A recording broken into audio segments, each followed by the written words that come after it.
Here I have TCL 205, and today I'm going to show you how to change volume buttons function in camera on this device.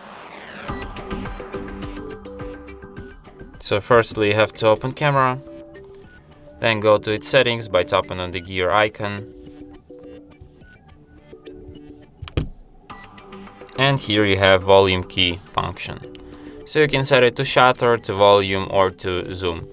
So let's set it to zoom and check how it works. So as you can see now, by pressing volume keys I can zoom in or zoom out.